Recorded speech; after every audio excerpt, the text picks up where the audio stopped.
Yon guys, meron tayong bagong soft bird galing sa Just Add Water Fishing, no? Ano? BB crab.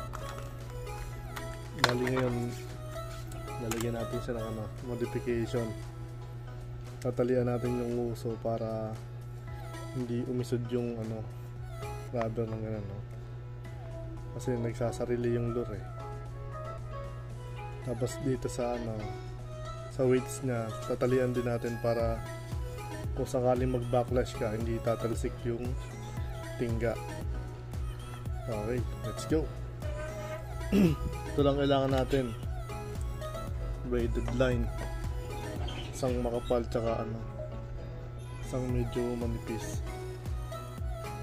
Ito.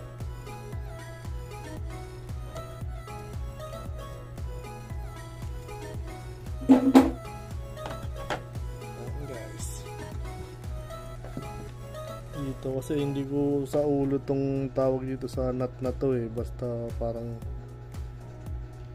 panali lang sa kalabaw ang uni nut ata. Ayan guys,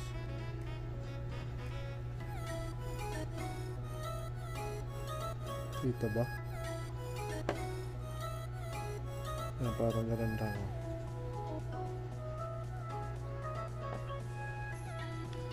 para lang na-adjust siya, tsaka madaling ipang sakal dun sa nguso. Ito.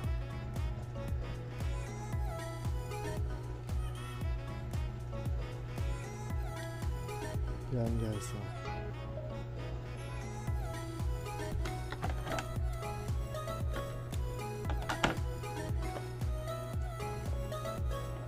hihitin nyo lang yan, tapos mahigpit nyan. Mas maganda kasi mas makapal na braid para para hindi masira kaagad tong uso. Pero dito naman di naman agad masisira yan. Ganyan lang ginagawa ko dito. Lulusot mo dito sa daga ng swivel.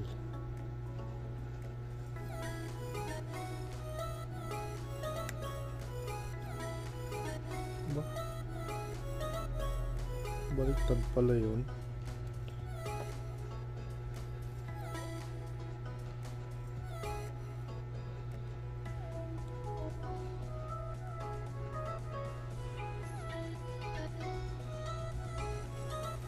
And there's tali na rin sa yun.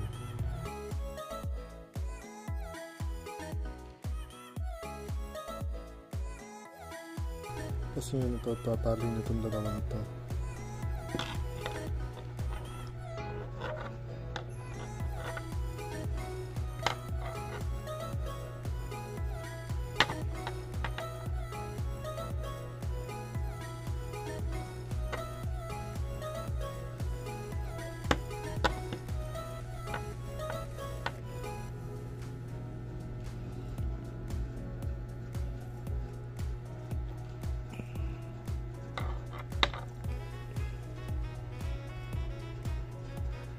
Yan, yan. Hindi kasi ako masyadong magaling magtali eh. Basta mabisa na yan.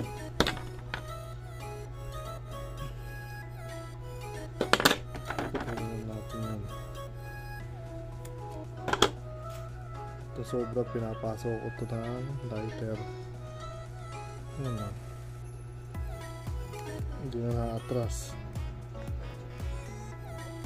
Hindi na siya tutusok dito sa katawan. Yan o.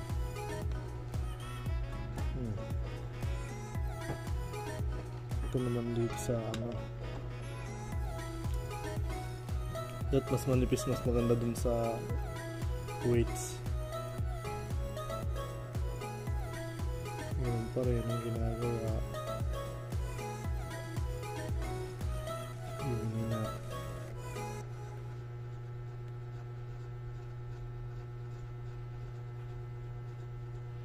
Yan.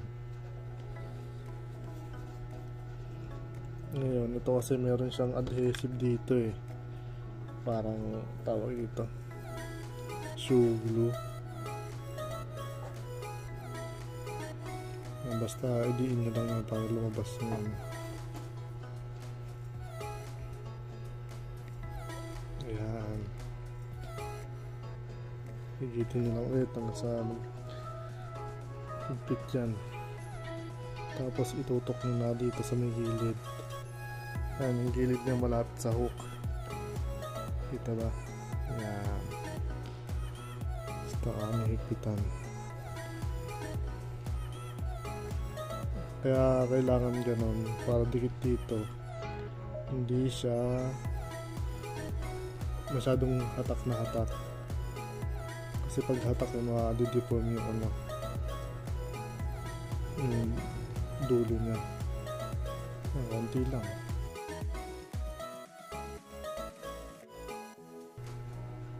Ayan guys, okay na yan.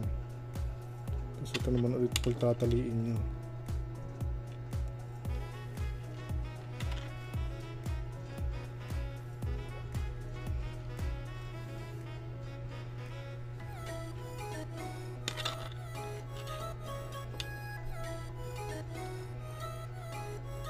Ayan.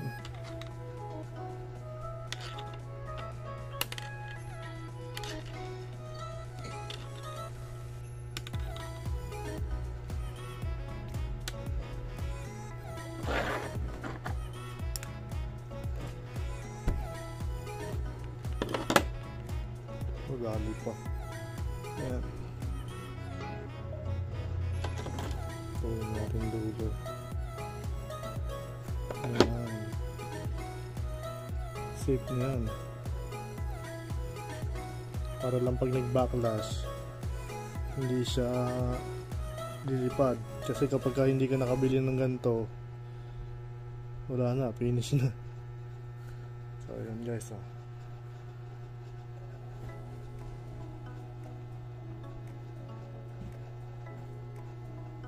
alright.